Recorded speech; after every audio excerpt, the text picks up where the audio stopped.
أعوذ بالله من الشيطان الرجيم. بسم الله الرحمن الرحيم. قد أفلح المؤمنون الذين هم في صلاتهم خاشعون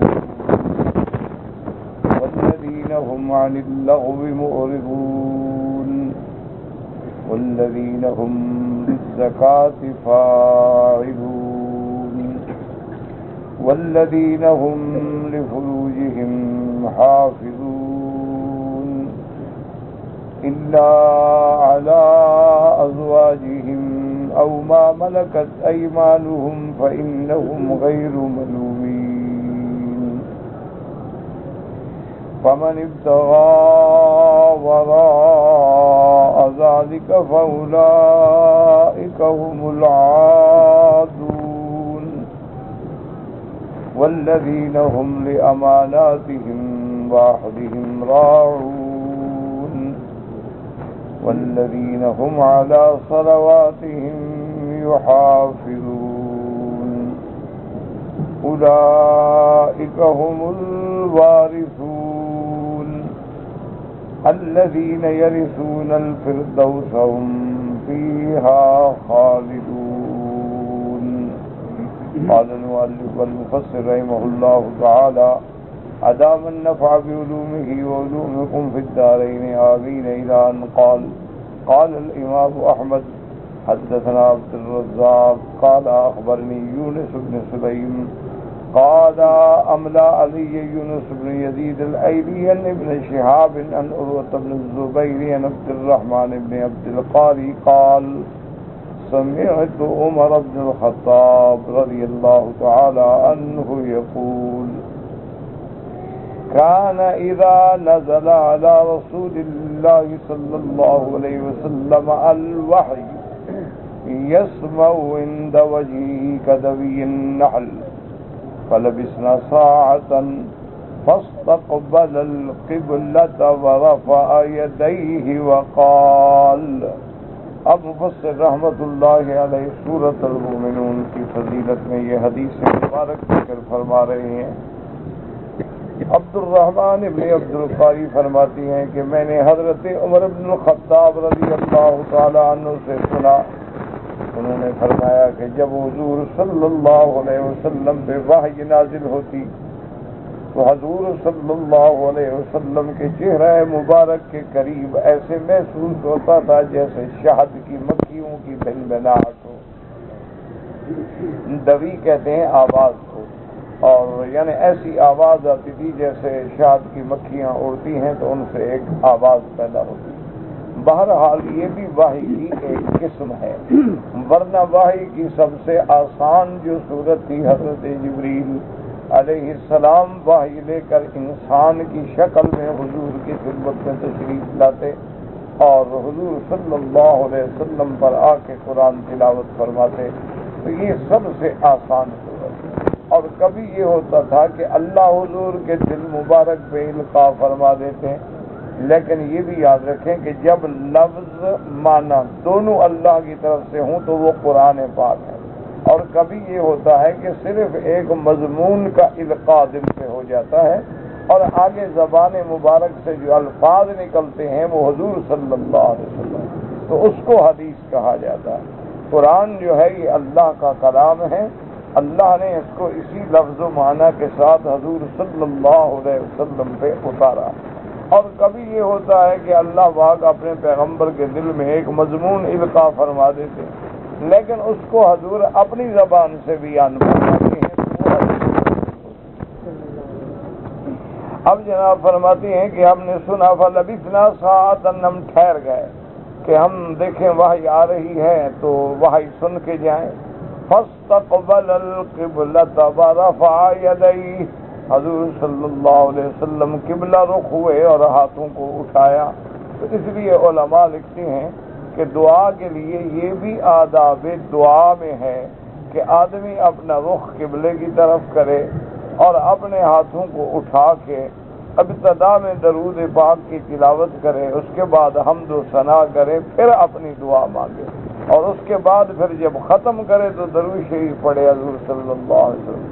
کیونکہ جس دعا کے اول آخر میں درود شریف نہ ہو وہ آسمانوں کی طرف اٹھتی ہی نہیں، اور جب اول آخر درود شریف ہو تو اس کی درود شریف تو مقبول ہوگا، تو ہماری دعائیں بھی ساتھ سنی جائیں۔ اور حضور نے یہ دعا مانگی، اللہم زدنا ولا تنقصنا وَأَكْرِمْنَا وَلَا تُهِنَّا وَأَعْطِنَا وَلَا تَحْرِمْنَا وَآثِرْنَا وَلَا تُؤْثَرْ عَلَيْنَا وَارْضَ عَنَّا وَارْضِنَا۔ یا اللہ ہمیں اور زیادہ فرما، ہمارے اندر کمی نہ کر دے، ہماری تک عزت بڑھا دے، ہمیں ذلیل نہ کر دے۔ یا اللہ ہمیں اپنی نعمتیں عطا فرما، محروم نہ کر دے۔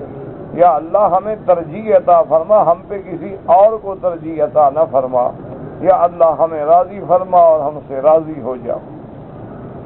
ثم قال لقد انزل علی 10 آیات، اس کے بعد حضور پاک نے فرمایا اللہ نے مجھ پہ 10 آیتیں اتاری ہیں، من اقامہن دخل الجنہ، کہ جو آدمی ان 10 آیتوں پہ اقامہن مانا ان پر عمل کرے گا اور قائم رہے گا تو جنت میں داخل ہو جائے گا۔ اس کے بعد پھر حضور نے یہ آیتیں پڑھی، قد افلح المؤمنون الی آخرہ، ورواه الترمذی فی تفسیرہ والنسائی فی الصلاۃ من حدیث عبد الرزاق به، وقال الترمذی رحمہ اللہ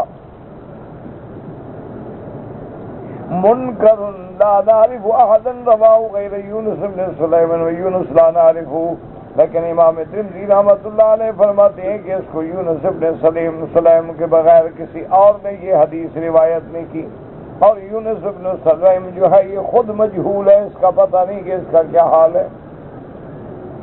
وقال النسائی فی تفسیرہ انبانا قتیبہ بن سعید قال حدثنا جعفر نبی عمران عن یزید بن بانوس قال قلنا لعائشة ام المؤمنین کیف کان خلق رسول اللہ، کہتے ہیں کہ ہم نے حضرت بی بی عائشہ رضی اللہ تعالی عنہ سے سوال کیا کہ حضور پاک صلی اللہ علیہ وسلم کے خلق کے مبارک کے بارے میں بتائیں۔ قالت کان خلق رسول اللہ سم القرآن، بی بی عائشہ نے فرمایا حضور کی سیرت اور خلق دیکھنا ہے تو قرآن پڑھ لو، جو قرآن میں ہے وہ گویا کہ عملاً میرے مدنی صلی اللہ علیہ وسلم کے اعمال میں ہے۔ فقرات، اس کے بعد بی بی عائشہ نے یہ آیات پڑھی، قد افلح المؤمنون حتی انتہت الی والذین هم علی صلواتهم یحافظون، قالت ہاکذا کان خلق رسول اللہ صلی اللہ علیہ وسلم۔ یاد رکھیں کہ حدیث جو پہلی ہم نے پڑھی ہے اس میں ایک راوی منکر ہے، مجہول ہے، لیکن مضمون جو ہے وہ ثابت ہے، کیونکہ قرآن اسی لیے فوراً امام صاحب نے تفسیر مفسر ابن کثیر نے بی بی عائشہ کی یہ حدیث نقل کر دی، کیونکہ یہی تو وہ صفات ہیں مومنین کی جن کو اللہ نے قرآن میں ذکر کیا، اور جو ان صفات پر قائم رہے گا اس کی جنت جانے میں شبہ ہی نہیں ہے انشاءاللہ اللہ کی رحمت سے۔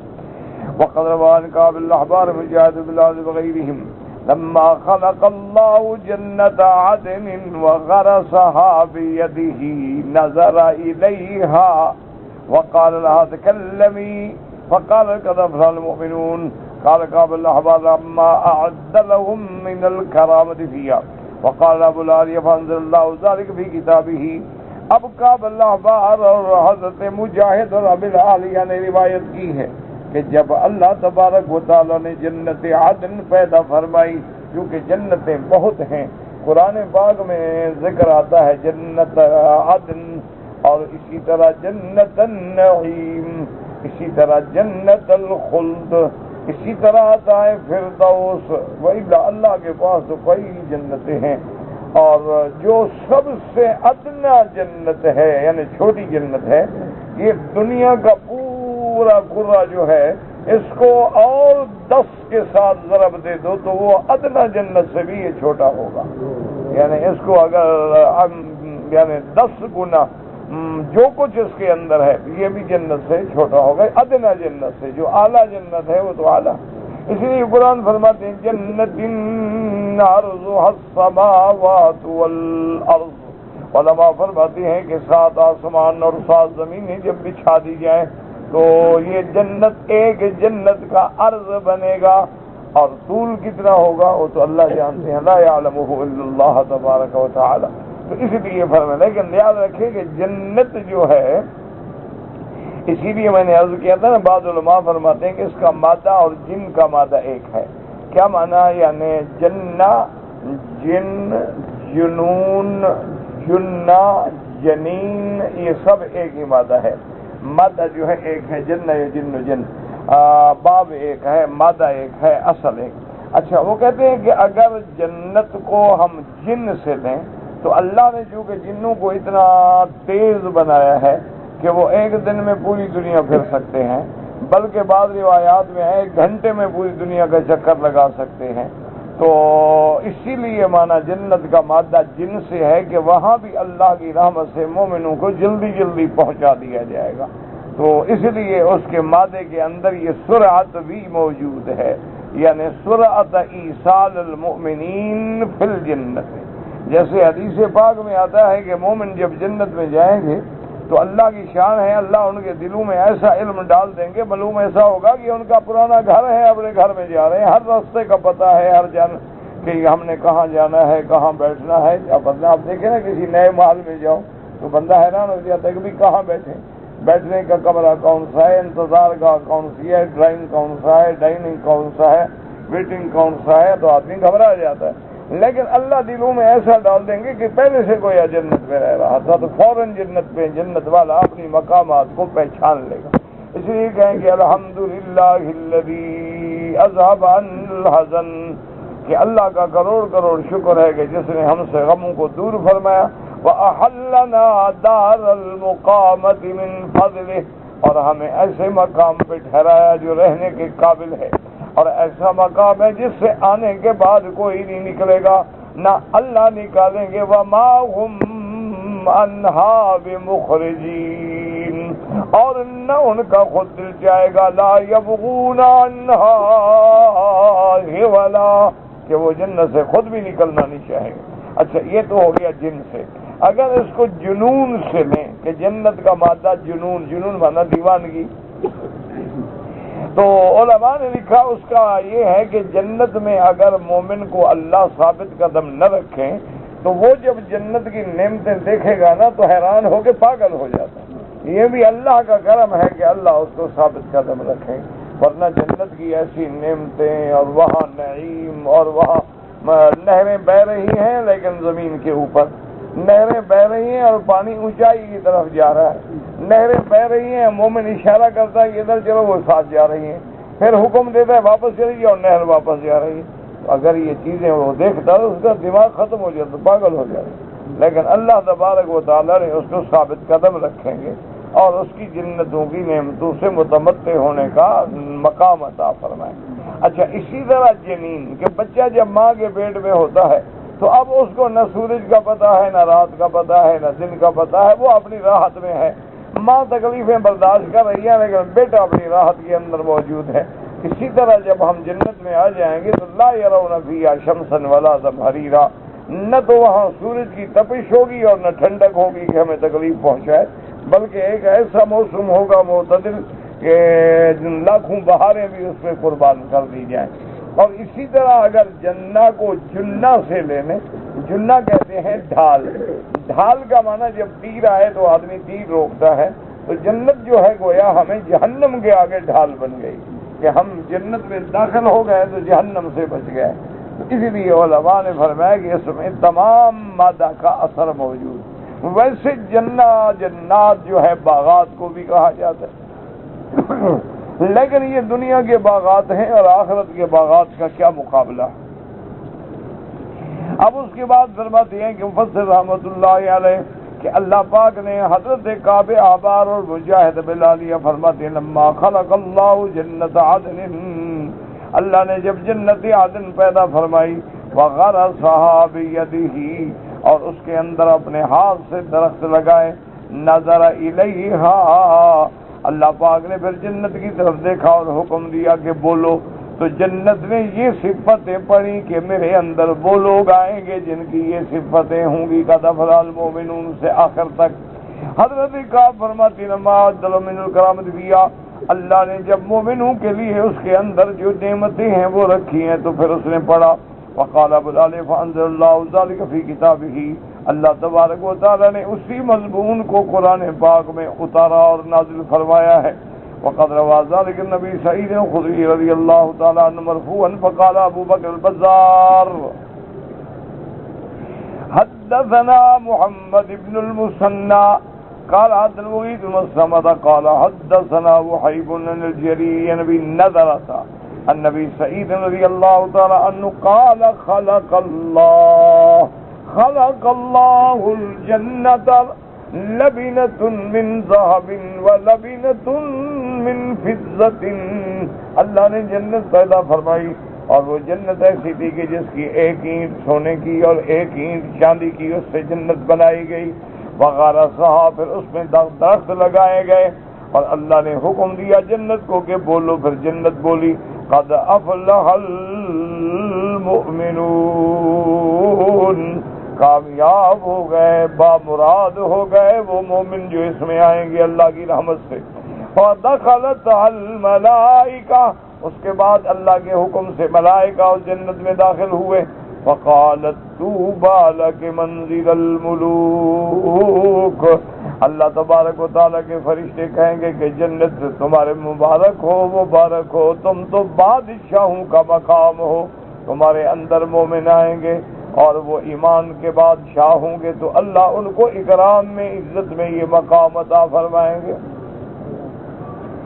ثم قال وحدثنا بشر بن آدم وحدثنا يونس بن عبد الله قال حدثني علي بن الفضل قال حدثنا الجريري من نظر نبي سيدنا رضي الله تعالى النبي صلى الله عليه وسلم قال خلق الله الجنة، اللہ پاک نے جنت پیدا فرمائی، لبنۃ من ذهب ولبنۃ من فضة، ایک اینٹ اس کی سونے کی اور ایک اینٹ چاندی کی، وملأتها المسك، اور اس میں جو اللہ تبارک و تعالیٰ نے مٹی مسالہ استعمال کیا وہ مسک یعنی مشک۔ مقال بازار فرأیتنی موضوع فی حدیث حائط الجنتی، جنت کی جو دیوار ہوگی باہر اس کا بھی یہ عالم ہوگا کہ لبینۃ ذہب ولبینۃ فضۃ، ایک اینٹ سونے کی اور ایک اینٹ چاندی کی ہوگی۔ فرمایا وملأتها المسک، اور اس میں جو سیمنٹ استعمال ہوگا کہ گویا وہ بنا ہوگا مشک سے۔ وقال تکلمی وقات کا افرح المؤمنون وقالت الملائکۃ طوبی لک منزل الملوک، ثم قال الله ابو العدی بن الفضل بن الحافظ وهو شیخ متقدم الموت۔ ابو بصر رحمۃ اللہ علیہ فرماتی ہیں کہ حضرت بزار نے فرمایا کہ مجھے اس کے علاوہ عدی ابن الفضل کے علاوہ کوئی سند نہیں ملی جنہوں نے مرفوعاً یہ حدیث بیان کی ہو، ما سوائے عدی ابن الفضل کے، اور عدی ابن الفضل جو ہے کوئی اتنے بڑے مرتبے کا حافظ نہیں ہے بلکہ بوڑھا ہو گیا اور موت کے انتظار میں ہے۔ بوڑھے آدمی کا تو حافظہ بھی پھر اتنا نہیں رہتا نا کہ کبھی رہ جائے۔ وقال حافظ ابن قاسم الطبراني قال حدثنا عمرو بن علي قال حدثنا هشام بن خالد قال حدثنا بقي عن ابي جريج قال قال رسول الله صلى الله عليه وسلم لما خلق الله جنة عدن خلق فيها، اللہ نے جب جنت عدن پیدا فرمائی تو اس میں ایسی نعمتیں پیدا فرمائیں ما لا عین رأت، جس کو کسی آنکھ نے دیکھا نہیں ہے، ولا اذن سمعت، اور ان نعمتوں کی کنو ایسی ہے کہ کسی کان نے وہ چیز سنی بھی نہیں ہے، ولا خطر علی قلب بشر، اور کسی انسان کے دل میں خیال بھی نہیں گزرا ہوگا کہ جنت کی نعمتیں کیسے ہوں گی۔ اس لیے حدیث مبارک میں آتا ہے کہ میرے ماں محبوب دو عالم، رحمت دو عالم، سیدنا محمد مصطفیٰ صلی اللہ علیہ وسلم اسی حتیم میں نماز پڑھ رہے تھے۔ اس حتیم مبارک میں کعبۃ اللہ کے حتیم میزاب رحمت کے نیچے حضور نماز پڑھتے پڑھتے آگے چلے گئے 2 قدم، پھر واپس آ کے اپنی جگہ پہ کھڑے ہو گئے۔ پھر نماز میں کچھ دیر گزری تو 2 قدم پیچھے ہٹ گئے، اور اس کے بعد پھر حضور اپنی جگہ پہ تشریف لے آئے۔ تو جب فارغ ہوئے تو صحابہ نے پوچھا حضور آج تو عجیب بات ہو گئی، آپ نے ایسا تو کبھی نہیں فرمایا کہ نماز میں آگے چلے جائیں، پیچھے آ جائیں، پیچھے چلے جائیں، پھر آگے آ جائیں۔ حضور پاک صلی اللہ علیہ وسلم نے فرمایا کہ میں نماز میں تھا کہ اللہ نے مجھے جنت دکھلائی اسی کعبے کی دیوار میں۔ اللہ پاک نے میرے سامنے جنت سامنے کر دیا، ماڈل سامنے آ گیا جنت۔ تو میں نے جب جنت کے انگور دیکھے نہ لگے ہوئے تو میرا دل چاہا کہ میں گوشہ توڑ لوں تم صحابہ کو دینے کے لیے، اس لیے میں آگے بڑھا تھا اس کو توڑنے کے لیے، لیکن وہ دور ہو گیا مجھ سے۔ اللہ نے حکم دیا کہ یہ نہیں، یہ آخرت میں ملے گا، دنیا میں نہیں ملتا۔ اور اس کے بعد فرمایا کہ میں پھر اپنی جگہ پہ عبادت میں مصروف تھا کہ اللہ نے مجھے جہنم کا منظر دکھایا تو میں ڈر سے پیچھے ہٹ گیا۔ پھر اللہ تبارک و تعالی اس منظر کو بھی دور کر دیا۔ دعا کریں اللہ جہنم سے بھی بچائے، اور دنیا میں جو عذاب ہیں، پریشانیاں ہیں، اللہ سب اپنی رحمت سے ڈال دے۔ رب انی مسنی الضر وانت ارحم الراحمین، رب انی مسنی الضر وانت ارحم الراحمین، رب انی مسنی الضر وانت ارحم الراحمین۔ تو جنت جو ہے وہ ایسی نعمتیں ہوں گی کہ کسی کے دماغ میں خیال بھی کبھی نہیں گزرا ہوگا۔ اور اس کے بعد فرماتے ہیں اللہ نے حکم دیا جنت سے تکلمی بولو فقالت قد افلح المؤمنون بقیت عن الحجازیین۔ بعض لوگوں نے ان کے علاوہ حجازیین سے بھی روایت کی ہے، لیکن سارے طریق جو ہیں ضعیف ہیں۔ لیکن یہ ضعیف حدیثیں ہوتی ہیں نا، یاد رکھیں فضائل میں لے لیتے ہیں، جیسے جنت کی فضیلت ہے، کعبۃ اللہ کی فضیلت ہے، درود شریف کی فضیلت ہے۔ اس لیے بعض لوگ بدعتی ہیں نا کہ دیکھو جی فلاں کتاب لکھی گئی ساری ضعیف حدیثیں، بھئی کتاب ہی فضائل میں ہے تو ضعیف لکھیں گے تو کیا جرم ہو جائے گا؟ اگر کتاب ہے فضائل میں تو فضائل میں تو ضعیف احادیث جو ہے محدثین کے نزدیک قابل قبول ہے۔ اور دوسری بات یاد رکھیں کہ کبھی ایک سند میں وہ حدیث مبارک ضعیف ہوتی ہے، لیکن اس کے دوسرے طرق موجود ہیں جو اس کو طاقت پہنچا رہے ہیں۔ کبھی یہ ہے کہ سند تو ضعیف ہے لیکن اس کا مضمون جو ہے وہ کسی صحیح حدیث میں موجود ہے۔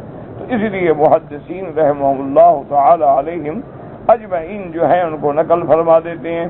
اور اس کے بعد فرماتے ہیں وقال الطبرانی حدثنا محمد بن عثمان بن شیبہ قال حدثنا من جابر بن الحارث قال حدثنا حماد بن عیسیٰ العبسی عن اسماعیل السدی عن ابی صالح ان ابن عباس یرفعہ، حضرت ابن عباس سے روایت ہے۔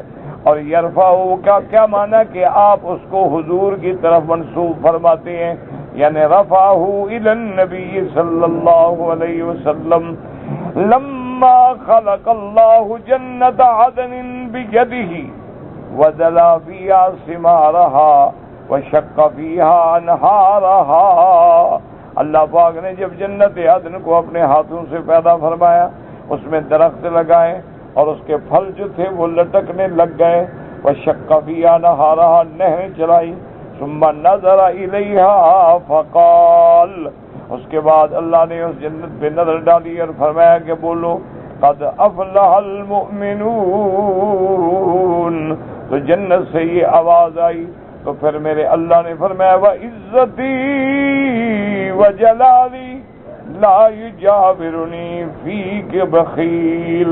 اللہ نے فرمایا مجھے عزت و جلال کی قسم ہے کہ تجھ کے تیرے اندر کوئی بخیل نہیں آئے گا۔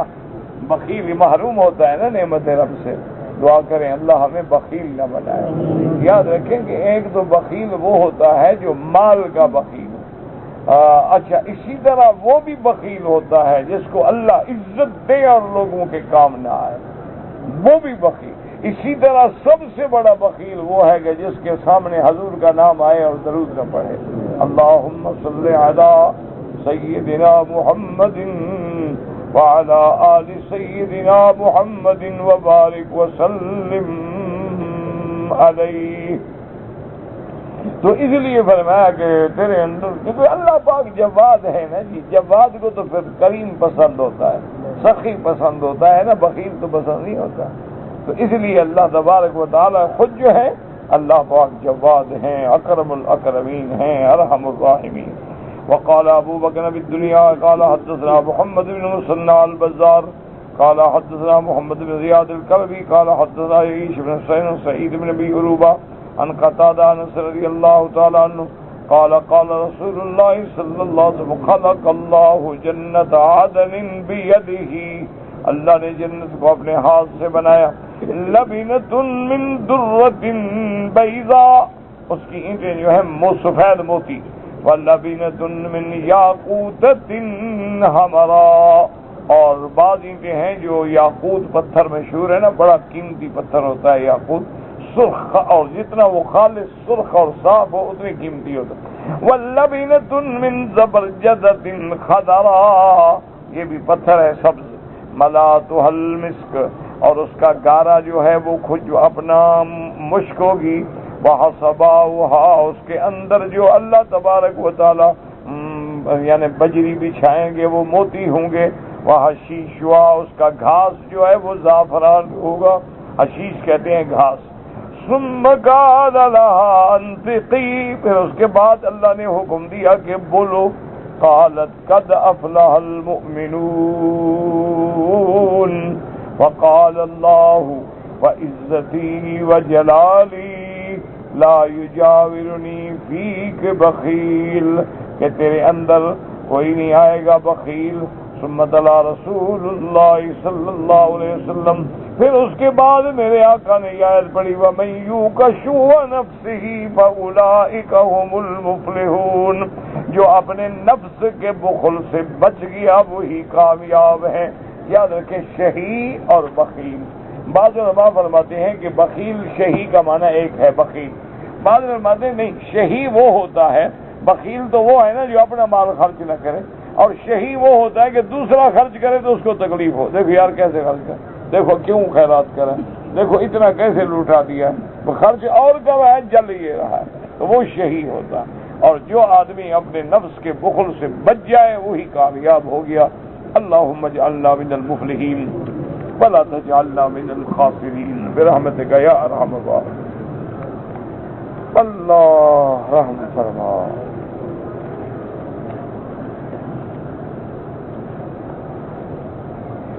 بھئی اگر کسی بندے نے جدے میں رہتا تھا، 7 ذی الحجہ کو حج کے لیے مکے آیا، پھر یہاں سے جعرانہ میقات سے احرام حج کے لیے باندھا، کوئی اس پہ دم نہیں، اس نے ٹھیک کیا، حد حرم سے باہر جا کے احرام باندھ لیا، حج ٹھیک ہو گیا، کوئی اس پہ جرمانہ نہیں۔ کہتے جی کہ حرم کے نزدیک ہم ایک دکان پہ کام کرتے ہیں، حرم شریف میں جمعہ والے دن چونکہ ہمیں فوراً ڈیوٹی پہ پہنچنا ہوتا ہے تو ہم سنتیں ہمیں اجازت نہیں ملتی پڑھنے کی، اور نہ ٹائم ہوتا ہے، نہیں پڑھ سکتے ہیں، تو آپ بعد میں پڑھنے چھوڑیں نہیں، جب موقع ملے رات کو دن کو وہ سنتیں جو رہ گئی ہیں نہ لوٹو، ایسے سنتوں کی قضا نہیں ہوتی، لیکن چونکہ امام ابو حنیفہ رحمۃ اللہ علیہ کے نزدیک جمعہ کے دن 4 سنتیں پہلے اور 4 بعد میں مؤکدہ ہے، اس لیے مؤکدہ کی فرماتے ہیں کہ نہ چھوڑے قضا کرے۔ اور ویسے بھی ایک بات یاد رکھو، علماء نے لکھا ہے کہ اگر کوئی بندہ مثلا نفلیں آپ پڑھتے تھے، مغرب کے بعد 2 نفل پڑھتے تھے، آپ نفل چھوڑ دی تو اس کی سزا یہ ملتی ہے کہ بندے سے سنت چھوٹ جاتی۔ اچھا پھر جب سنت آپ پڑھتے تھے، اب آپ نے ذرا سستی شروع کر دی تو سنت چھوڑنے کی پھر نتیجہ یہ نکلتا ہے کہ آدمی فرض بھی چھوڑ دیتا، تو اسی لیے بعض لوگ جو ہے نا، چھوڑو یار نفل ہی ہے نا، کیا ہے بھائی چھوڑو بھی یار، کیوں اپنے آپ کو تنگ کرتے، اللہ نے کسی کو تکلیف نہیں دی ہے، تو اس کے بعد لیکن جب تکلیف نہیں دی ہے یہ بھی تو کہا ہے نا کہ میرا قرب ڈھونڈنا ہے تو بن نوافل زیادہ سے زیادہ نفل ادا کرو، اور اللہ نے کسی کو تکلیف نہیں دی تو انبیاء علیہ السلام کے پاؤں مبارک کیوں سوج گئے تہجد پڑھتے ہوئے؟ تہجد فرض تو نہیں ہے، نفل ہے، لیکن ساری رات حضور پاک نے تہجد پڑھی۔ اور یاد رکھیں کہ جتنے اولیاء اللہ گزرے ہیں تو ان کا تو معمول یہ ہوتا تھا نا کہ کم سے کم معمول جو ہے وہ 2 گھنٹے رات کا جاگنا ہوتا، کم سے کم، یعنی یہ کم سے کم میں عرض کر رہا ہوں کہ وہ لوگ جو ہیں مثلاً اب 9:30 بجے نماز سے فارغ ہو گئے، 10 بجے سو گئے۔ جو آدمی 10 بجے سو جائے گا تو اس کو بڑے آرام سے 3 بجے 2 بجے اٹھ سکتا ہے کہ 4-5 گھنٹے نیند ہو گئی اس کی، پھر وہ نماز پڑھ۔ اسی لیے حدیث میں آتا ہے نا کہ حضور پاک تہجد پڑھتے پھر سو جاتے تھے، پھر اٹھتے تھے۔ تو اب اگر اٹھے ہی آخر وقت میں تو پھر سونے کا کون سا وقت بچے گا؟ اچھا، پھر تہجد میں 3 پارے منزل پڑھتے تھے۔ اچھا، بہت سارے بزرگان ہم نے الحمدللہ اپنی آنکھوں سے دیکھے ہیں کہ مغرب اور عشاء کے درمیان 10 پارے قرآن کی منزل جو ہے روزانہ پڑھتے، روزانہ 10 پارے قرآن پڑھنا، اور مغرب سے عشاء تک نفل پڑھتے رہے، قرآن پڑھتے رہے، اور 10 پارے منزل بھی ہو گئی اور نوافل بھی ہو گئے۔ یہ تو اللہ کے بندے بہت ایسے بھی لوگ ہیں ماشاءاللہ کہ پورا قرآن شریف ایک دن میں پڑھ لینا۔ تو یہ باتیں جو ہے نا یاد رکھیں کہ کبھی بھی نفل نہ چھوڑیں، کبھی بھی سنت نہ چھوڑیں، ورنہ نتیجہ یہ نکلے گا کہ ایک دن فرضوں سے بھی محروم ہو جاؤ۔ اچھا، ایک آدمی پڑھتا تھا ظہر سے پہلے 4 سنتیں، انہوں نے کہا بھائی نہیں، حدیث مبارک میں بھائی 2 ہیں، 4 کیوں پڑھتے ہو؟ بھائی 2 بھی ہیں 4 بھی ہیں، لیکن وہ جب 2 چھوڑے گا پھر ایک دن وہ باقی 2 بھی چھوڑ دے گا۔ کہے گا یار فرض ہے نماز کھڑی کہ من تہاون من فی الآداب حرم عن النوافل، جو آدمی مستحبات اور آداب سے کوتاہی کرے اللہ اس سے نفل چھڑا دیتے ہیں۔ ومن تہاون بالنوافل حرم من السنت عوقب بحرمان السنت، اور جو نفل میں سستی کرے اللہ اس کو سنت چھڑوا دیتے ہیں، اور جو سنتوں میں غفلت کرے پھر وہ فرض چھوٹ جاتے ہیں۔ پہلے علماء جو تھے نا جی، بہت پرانی بات ہے کہ حضرت خلیفہ غلام احمد تھے دین پور شریف میں رحمت اللہ علیہ، بڑے موحد، بڑے مجاہد اور بہت بڑے اولیاء اللہ میں گزرے ہیں۔ یعنی جہاں بڑے بڑے علماء، حضرت تھانوی، حضرت سندھی، حضرت لاہوری، حضرت یہ بڑے بڑے لوگ بھی ان کے دروازے پہ جاتے تھے۔ تو ایک ان کا عزیز جا رہا تھا تھانہ بھون، تو حضرت نے مسواک دیے 2 یا 3 یا 4 اللہ عالم جتنا تھے، وہ مسواک دیے کہ حضرت کو میرا ہدیہ پیش کر دیں۔ اچھا، اب ہمارے جیسا آدمی دیکھو بھئی مسواک بھی کوئی چیز ہے یار، کیا ہدیہ ہے؟ مسواک ایک عام چیز ہے۔ اچھا، پھر ہمارے دیہاتوں میں تو مسواک ہوتے بھی مفت ہے، جا کے آدمی بنا کے لے آتے ہیں۔ تو حضرت کو جب ملے نا وہ مسواک کہ حضرت نے آپ کو ہدیہ بھیجا ہے، تو آپ نے بڑے ادب سے وہ قبول فرمائے اور بڑی دعائیں دی حضرت کو، اور پھر اس کے بعد جو ہے اپنے حاضرین سے پوچھا کہ پتہ ہے کہ حضرت نے مجھے مسواک کیوں بھیجے؟ انہوں نے کہا جی اب یہ ہمیں تو پتہ نہیں، کیونکہ یہ جوہری کو ہے، جوہر پتھر کا بات ہو تو جوہری سمجھے گا نا۔ ہمیں تو آپ کوئی بھی دے دیں، کوئی شیشہ دے دیں، ہم کہیں گے یہ بھی پتھر ہے، کوئی عام امیٹیشن دے دیں، ہم کہیں گے یہ بھی پتھر ہے، ہمیں کیا پتا؟ قدر زرگر بدانت قدر جوہر، جوہر کا قدر جوہری جانتے ہیں۔ تو انہوں نے کہا کہ حضرت ہمیں تو نہیں پتا۔ انہوں نے کہا کہ کچھ عرصے سے فقیر سے مستحبات میں کوتاہی ہو رہی تھی، تو حضرت نے تنبیہ کی ہے کہ خیال رکھو مستحبات نہ چھوڑے کرو، تو اس لیے حضرت نے مجھے تنبہ کیا ہے، ہدایت کی ہے کہ میرے مستحبات میں کمی نہ ہو۔ یہ اللہ والوں کی باتیں ہیں، کیسے اللہ نے ان کو خبر کر دی، کیسے انہوں نے نصیحت کی، اللہ عالم وما ذلک علی اللہ بعزیز۔ اللہ چاہیں تو دور بیٹھے ہوئے کسی پرندے کو بھی خبر دے دیں، اور اللہ نہ چاہیں تو سلیمان علیہ السلام کو بھی خبر نہ دیں کہ ایک پرندہ آ کے کہتا ہے احط تو بمعلوم تو ہت بھی، میں ایسی خبر لایا ہوں کہ تجھے بھی پتہ نہیں ہے۔ سلیمان علیہ السلام نبی ہیں، وہ پرندہ ہے، وہ کہتا ہے کہ جی آپ کو پتہ نہیں مجھے پتہ ہے، میں خبر لے کے آیا ہوں۔ اور حضرت سلیمان علیہ السلام نے اس کے باوجود بھی فرمایا کہ اچھا ہم تحقیق کریں گے، تم خبر لائے ہو تو تمہاری بات بھارت جانتے تھے کہ میرے سامنے کون جھوٹ بول سکتا ہے، لیکن پھر بھی ایک اصول بتلایا کہ اگر کوئی خبر آئے اور خبر بھی بڑی مہم ہو تو آدمی تحقیق کرے، آدمی اس کے بارے میں فوراً نہ، اس لیے فرمایا کہ اچھا اذهب بکتابی ھذا، میرا خط لے جاؤ اور دیکھو پھر کیا جواب آتا ہے، پھر ہمیں پتہ لگے گا کہ حقیقت حال جو ہے کیا ہے۔ تو اس لیے میرا بھائی غفلت نہ کیا کریں، جب موقع ملے بعد میں سنتیں پڑھ لیا کریں۔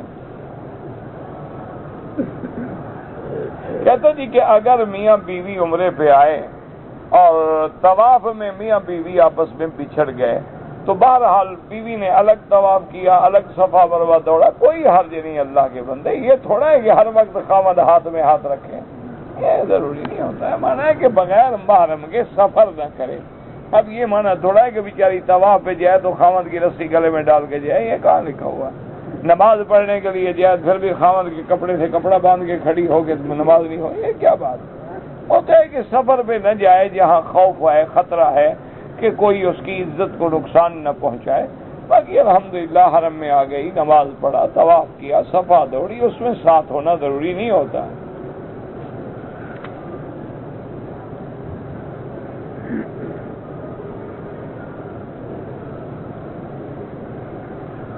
کہتے جی کہ میں مکے میں مزدور آدمی ہوں، مزدوری کرتا ہوں، مجھے قرآن شریف پڑھنے کا شوق ہے کہ تجوید کے ساتھ قرآن پڑھوں۔ شام کو بالکل عصر سے لے کر عشاء تک اوپر کے حرم کی دوسری منزل پہ سارے قرآن کے حلقے ہیں، بالکل پڑھیں۔ قاری بیٹھے ہیں ماشاءاللہ، بڑے اچھے اچھے لوگ بیٹھے ہیں۔ اگر اذان ہو ہم نفل پڑھیں، بالکل پڑھیں، کوئی منع نہیں کہ اذان ہو تو آپ نفل بند کر دیں، یہ تو کوئی مسئلہ نہیں۔ کہتے جی کہ فقہ حنفی میں لکھا ہوا ہے کہ ماں بہن سے شادی ہو سکتی ہے، کہاں لکھا ہوا ہے جی؟ ذرا لے آؤ کتاب۔ انا للہ و انا الیہ راجعون۔ اس طرح تو پھر تم کہو گے حدیث ترمذی شریف میں بھی لکھا ہوا ہے۔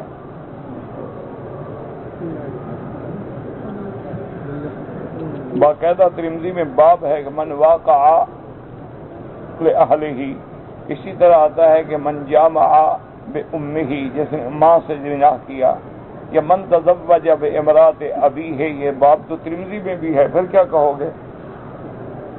کوئی جاہلوں والی باتیں نہ کیا کرو، خدا کا خوف کرو۔ امام ابو حنیفہ کا کچھ نہیں بگڑے گا، تیرا خاتمہ خراب ہو جائے گا۔ من آذالی ولیا فقد آذنتہ بالحرب، جو اللہ کے اولیاء کو تکلیف پہنچائے اللہ پاک اس سے جنگ کرتے ہیں۔ اسی لیے ہے والذین یؤذون المؤمنین والمؤمنات بغیر ما اکتسبوا فقد احتملوا بہتانا واثما مبینا۔ یہ بات ماں سے، بہن سے نکاح ایک جاہل 5 سال کا بچہ بھی نہیں کہہ سکتا، اتنا بڑا امام کہہ سکتا ہے؟ مسئلہ سمجھ نہیں آتا، اللہ نے ان سے عقل چھین لیا۔ جب سے انہوں نے ائمہ کا بغض رکھا ہے نا، اللہ نے عقل چھین لیا، نہ ان کو حدیث سمجھ آتی ہے، نہ فقہ ہے، نہ سمجھ ہے، نہ کچھ۔ مسئلہ یہ ہے کہ اگر کسی آدمی نے نعوذ باللہ ثم نعوذ باللہ اپنی ماں سے زنا کیا، یا ایک آدمی کے باپ کی 2 بیویاں ہیں، ایک سے پیدا ہوا ہے، ایک اور بیوی ہے، باپ مر گیا، اس نے اپنی یعنی سوتیلی ماں سے زنا کیا، تو وہاں تمام حدیثوں میں بھی آتا ہے اور فقہا بھی لکھتے ہیں کہ لا حد علیہ، اس پہ حد کوئی نہیں۔ اس کا کیا معنی ہے؟ یعنی وہ زنا والی جو حد ہے نا 100 کوڑے، وہ نہیں بلکہ قتل کیا جائے گا۔ اب اس کا کیا علاج ہے؟ آدمی نہ سمجھے، جاہل ہو، اللہ نے عقل چھین لیا ہو، اللہ نے قرآن و حدیث کی سمجھ سے محروم کر دیا ہو، تو پھر اس کا کیا علاج؟ یہ تو حدیث میں ہے، ترمذی میں لکھا ہوا ہے، تمام حدیث کی کتابوں میں یہ باب ہے باقاعدہ کہ بھئی اب اس بندے پہ وہ عام حد نہیں ہوگی، بلکہ اس کو تو ایسی سزا دی جائے گی کہ قتل کیا جائے۔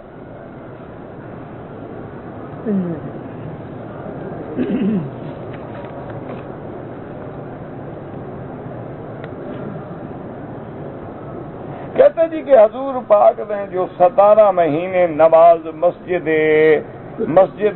قصہ نہیں، مسجد اقصی ہے، کی طرف پڑھی ہے وہ نبوت سے پہلے پڑھی ہے یا بعد؟ وہ خدا کے بندے جب مدینے میں پڑھی ہے 17 مہینے، وہ تو ہجرت کے بھی بعد ہے، نبوت تو 13 سال پہلے ملی۔ اب کیا کرے آدمی، اس کو اقصا لکھنا بھی نہیں آتا، لکھا ہے مسجد قصہ، پوچھنا ہے۔ انا للہ و انا الیہ راجعون۔ کہتے جی کہ ہمارے ملک میں عورتیں اپنے خامند کو مہر معاف کر دیتی ہیں، اس کی ملک ہے، چاہے معاف کر دے چاہے وصول کرے، لیکن تم زبردستی نہ کرو۔ بعض عورتوں کو ڈر ہوتا ہے نا کہ اگر میں نے معاف نہ کی تو مجھے طلاق دے دے گا، گھر سے نکالے گا، ذلیل کرے گا، رسوا کرے گا، چلو چھوڑو، دفع کرو، کھا جائے، ملنی تو ویسے ہی نہیں نا بھائی، جو چیز نہ ملنی ہو تو اگلا معاف ہی کر دیتا ہے نا، کیا کرے؟ تم اس کو دے دو، پھر دیکھو تمہیں واپس دیتی ہے۔ یہ تو تم اللہ کے آگے تو چلاکی نہیں کر سکتے ہو نا، بیوی کے آگے کر سکتے ہو، اللہ تو دیکھ رہا ہے نا کہ تم کیسے معاف کرا رہے ہو۔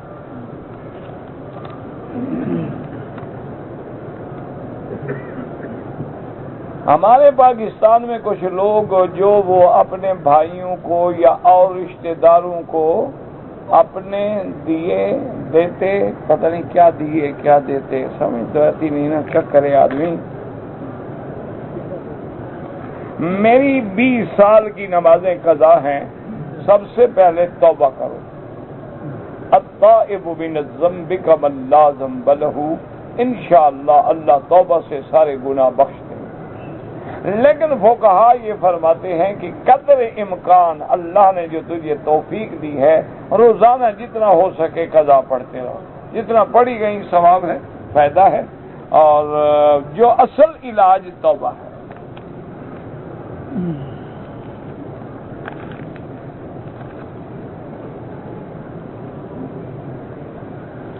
لڑکا لڑکی کے بچپن میں دونوں کے والدین نے رشتے کے زبانی اقرار نہیں، اگر نکاح کر کے دیا تھا، ایجاب قبول تھا، پھر تو نکاح ہو گیا۔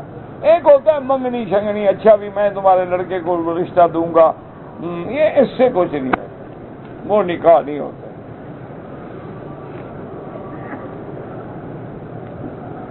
کہتے جی کسی حدیث شریف میں آیا ہے کہ 3 چلے تبلیغ میں لگاؤ، کسی حدیث شریف میں یہ آیا ہے کہ تم تبلیغ والوں پہ اعتراض کرو۔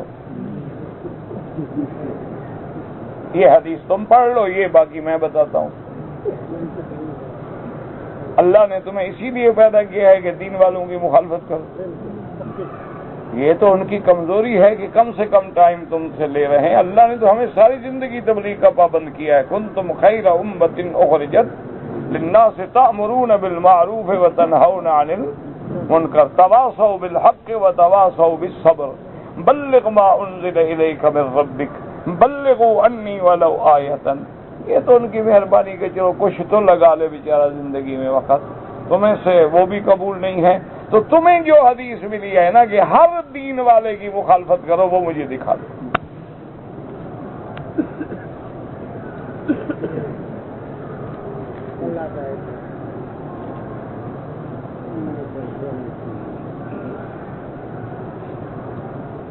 بنی اسرائیل کو اللہ اور رسول کی نافرمانی سے مسخ کیا، ہاں تو قرآن میں ہے نا کہ اللہ پاک نے ان کو بندر اور خنازیر بنا دیا، تو قرآن کا مسئلہ ہے۔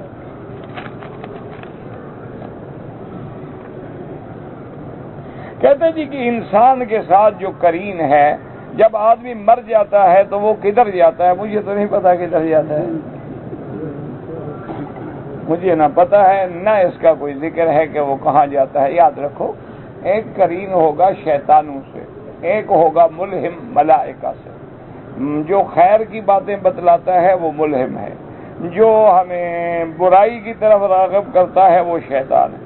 تو مرنا تو سب نے ہے، وہ اپنے اپنے وقت پہ مرے گا۔ یہ ضروری تو نہیں کہ میرے قرین کی موت جب میری موت آئے تو اس کی موت بھی آ جائے، اس کا جب ٹائم آئے گا وہ مرے گا، ملائکہ کا جب وقت آئے گا وہ مریں گے۔